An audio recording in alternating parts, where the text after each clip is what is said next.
Você considera mais vantagens ou desvantagens antes da gente falar da legislação? Mais vantagens. Por empregador? Para ambos. Para os dois? Para ambos. Olha que interessante. Eu acredito na filosofia de que se o empregado está feliz no trabalho, ele produz mais e melhor. O empregador vai ficar feliz no trabalho? Também. É um cuidando do outro, né? Exatamente. Eu acho que a relação tem que funcionar dessa forma. Boa para ambos. Sim. Ninguém que está infeliz na sua relação de trabalho... Acabou com a exploração. Exatamente. Ninguém que está infeliz dentro da sua relação de trabalho vai conseguir produzir muito, porque faz parte da pessoa. Ela não existe... Eu acredito que é muito difícil uma pessoa entrar num emprego sem levar nada do que ela tem consigo, entendeu? Sim. Então, acho que o rendimento passa por isso também. A pessoa estando feliz, ela rende bem mais. É verdade, é verdade. O ambiente muda. Exatamente. O sorriso faz toda a diferença. Uhum. A pessoa chegar sorrindo, chegar feliz, do que chegar como se eu chegasse aqui para te entrevistar. Rafael, tudo jóia? Completamente diferente. Rafael, seja bem-vindo. Faz toda a diferença quando você gosta do que você faz, não é verdade? Com certeza. Sai com naturalidade, você não tem que ficar forçando, não. Com certeza. E então, vamos falar um pouquinho sobre essa legislação. Eu queria que a gente começasse a falar sobre a jornada controlada. Explica pra gente, Rafael. A jornada controlada, eu acho que ela pode ser flexibilizada pelo empregador, o horário de entrada e saída. É basicamente como a entrevista anterior. É só uma questão de cultura. Existem algumas regras que a legislação obriga que sejam seguidas. Por exemplo, o intervalo mínimo entre jornadas tem que ser obedecido, de 11 horas.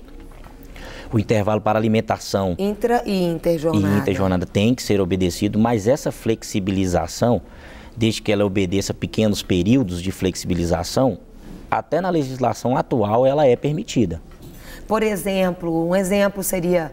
Se era de 8 às 18, com 2 horas de almoço, poderia ser de 9 às 19? Pode. Mas poderia ser de 9 às 18, com 1 hora de almoço? Pode também. Está observado o período mínimo de 1 hora para descanso e alimentação. E o intervalo entre jornadas, a jornada pode ser flexibilizada. Ou a pessoa pode chegar às 7 e sair mais cedo? Às 7 sair mais cedo. Se ela tiver ainda sobre o regime de banco de horas, todas as jornadas que são feitas de forma extra, elas são computadas dentro do banco de horas, que posteriormente podem ser compensadas com a saída mais cedo ou se o banco estiver negativo com a saída posterior, dentro do prazo estabelecido pela convenção coletiva.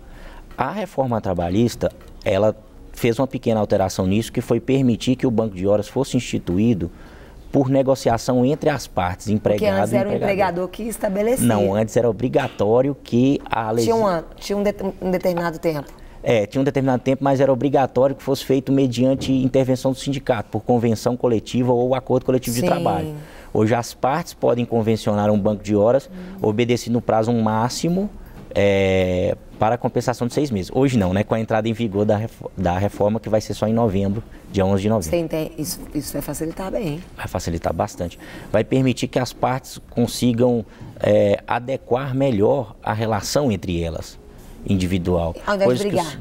Coisa que o sindicato às vezes fazia de uma forma muito ampla e não conseguia individualizar as necessidades das pessoas, eu acredito.